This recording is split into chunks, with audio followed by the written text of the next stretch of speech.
Vamos a continuar con el tema de sinapsis, pero en este caso vamos a ver la plasticidad sináptica, las modificaciones que tenemos a nivel de estas conexiones neuronales. ¿Y qué es entonces la plasticidad neuronal? Bueno, es uno de los temas más complejos que vamos a ver a nivel de neuro, así que lo voy a tratar de hacer de la forma más simple posible. Primero que nada, tenemos que reconocer que las conexiones sinápticas o la sinapsis no son estáticas, sino que son dinámicas, o sea que pueden cambiar. No son siempre iguales, sino que se pueden modificar. ¿Por qué se pueden modificar? Por un aumento o disminución de la actividad o de la señal, o por otras influencias externas. Por ejemplo, si tengo más interés, voy a poder aumentar esa sinapsis, y si tengo menos interés o no me interesa, puedo disminuir esa sinapsis. De ahí que voy a tener este concepto de la plasticidad que se refiere a la capacidad que tienen las neuronas de cambiar su eficacia sináptica, que la pueden aumentar o la pueden disminuir. O sea, que el concepto de eficacia sináptica se refiere a que un potencial de acción que yo tengo en la presinapsis se lo voy a mandar a la possinapsis. Pero por la característica dinámica que tiene la sinapsis o mi cuerpo con respecto a la plasticidad, yo puedo hacer que esta sinapsis aumente el efecto en la possinapsis o disminuya el efecto en la possinapsis. De esta manera, yo puedo ver que una señal presinapsis me puede dar una respuesta terrible a nivel de la possinapsis o una respuesta débil o floja a nivel de la possinapsis. Eso va a depender gracias a la capacidad que tienen mis neuronas de generar esas modificaciones. Este concepto entonces de la plasticidad neuronal va a servir como base del aprendizaje y la memoria. La otra definición que tenemos de plasticidad es la capacidad de generar nuevas conexiones o nuevas sinapsis. ¿Y por qué esta definición o por qué este concepto de base del aprendizaje y la memoria? Porque yo no tengo conexiones que están estáticas, sino que mi cuerpo aprende generando nuevas conexiones. No tenemos la capacidad de regenerar neuronas, así que el nuevo aprendizaje en mi cuerpo va a depender de la capacidad de modificar y aumentar o disminuir esa sinapsis. ¿Qué quiere decir esto? Cuando yo aprendo algo, estoy mandando señales más importantes y más fuertes a esa sinapsis, y lo que genero es que aumenten las conexiones entre neuronas. No es que todas las neuronas están conectadas con el mismo lugar y nunca se van a poder modificar.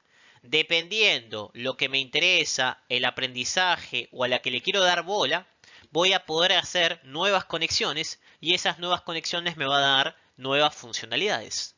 Mi cuerpo tiene la capacidad de modificarse. Esta plasticidad hace que las conexiones neuronales puedan aumentar o disminuir y darme en este caso diferentes funciones. Por ejemplo, si yo quiero aprender algo, lo que hago es que esta conexión aumente sus árboles dendríticos y me genere esta fijación de lo que quiero aprender o estas conexiones de la mejora en su funcionamiento. O lo podemos ver desde otro punto de vista.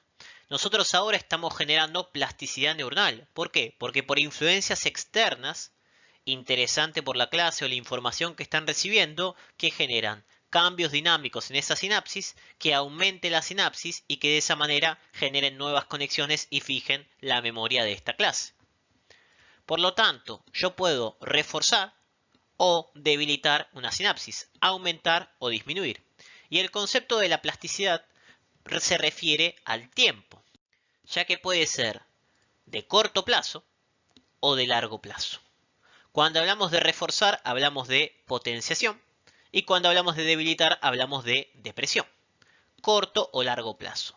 ¿Qué vamos a tener a nivel de corto plazo?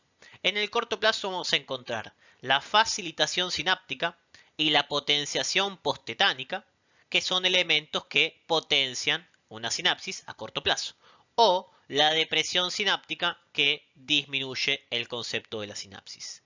Mientras que a largo plazo, que dura múltiple tiempo o días o años, podemos encontrar la potenciación a largo plazo, que favorece la sinapsis, o la depresión a largo plazo, que la disminuye.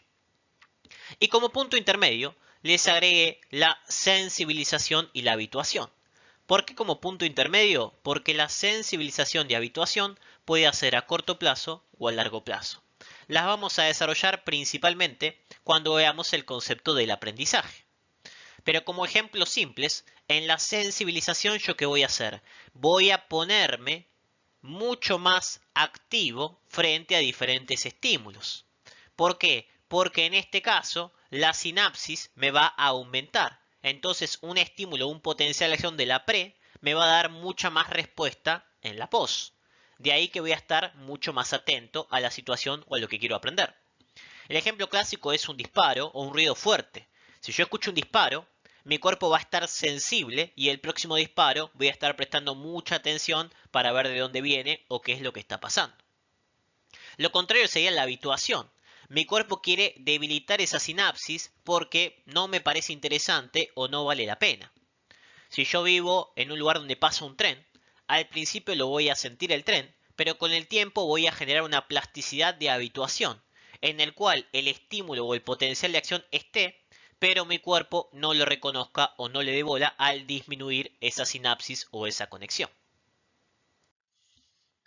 Vamos a arrancar a desarrollar la plasticidad, en este caso a corto plazo, empezando por la facilitación sináptica, en el cual me está diciendo que la respuesta sináptica, o sea, la respuesta en la postsinapsis, me aumenta cuando tengo dos potenciales de acción muy cercanos entre sí.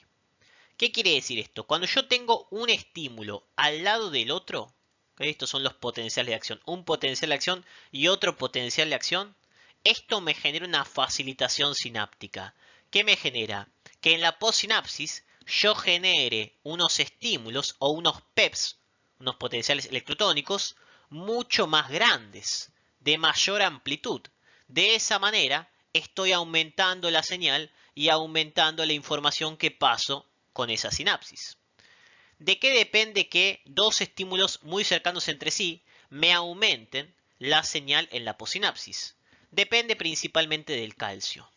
Cuando yo hago un potencial de acción, abro un canal de calcio voltaje dependiente, libero calcio y el neurotransmisor. ¿Qué pasa? Si hago un estímulo cercano, todavía va a seguir el calcio dentro de la célula. Por lo tanto, se me acumula más calcio y eso me genera mayor cantidad de liberación de neurotransmisor. Al aumentar tanto el calcio, no llego a recaptarlo y eso ¿qué hace? Que me aumente aún más la liberación del segundo estímulo o de ese neurotransmisor. De ahí que fíjense que el primer potencial de acción me genera un PEPS o un estímulo excitatorio de este voltaje, pero el segundo, que es muy cercano, que es igual, me genera uno más fuerte. ¿Por qué? Porque hay más cantidad de calcio y se está facilitando el sistema. Pero ¿qué pasa en forma contraria? A corto plazo, negativamente tengo la depresión sináptica. Si yo estoy constantemente dándote estímulos en la presinapsis, va a haber un momento que disminuye la señal que yo recibo en la postsinapsis, que disminuyen estos potenciales a nivel de la postsinapsis. ¿Y por qué pasa esto? Porque si yo estoy constantemente poniendo un potencial de acción, va a haber un momento que recibo un agotamiento de neurotransmisores. Para hacer la señal de la pre a la post utilizaba un neurotransmisor. Ese llegaba a la post, contactaba con el receptor y me generaba un potencial electrotónico. Si yo estoy estimulando tanto la pre, se me acaban los neurotransmisores. Por lo tanto, sufro una depresión o agotamiento de neurotransmisores. Necesito volver a formarlos. En el tiempo que lo estoy volviendo a formar, no estoy recibiendo señales a nivel de la postsinapsis. Por lo tanto, un estímulo constante y sostenido me genera una depresión sináptica por el agotamiento de los neurotransmisores. ¿Y qué pasa con la potenciación postetánica, que era el otro que aumentaba a nivel de corto plazo? La potenciación postetánica es muy parecida a la facilitación sináptica, pero ahora la diferencia entre estímulos es importante. Luego de que yo hago unos estímulos constantes, que eso es lo que se llama estimulación tetánica, un estímulo que se genera mucho tiempo después me vuelve a generar una respuesta mayor. ¿Qué quiere decir esto? Yo hice un montón de estímulos, ¿ok? Que sería la actividad tetánica, y luego de 30, 40 o 50 segundos, hago otro estímulo y me genera una respuesta mucho mayor. No es la facilitación, porque era uno tras otro. En este caso, pasó un tiempo interesante e igual el nuevo estímulo me genera una respuesta mayor o una respuesta de mayor amplitud. ¿Por qué eso? También depende del calcio. Yo hice una liberación de calcio masiva en un momento por esta acción tetánica o constante de los estímulos, y a los 30 o 40 segundos, cuando vuelvo a hacer el otro estímulo, sigue habiendo una cantidad elevada de calcio. Por lo tanto, me da un estímulo de mayor amplitud.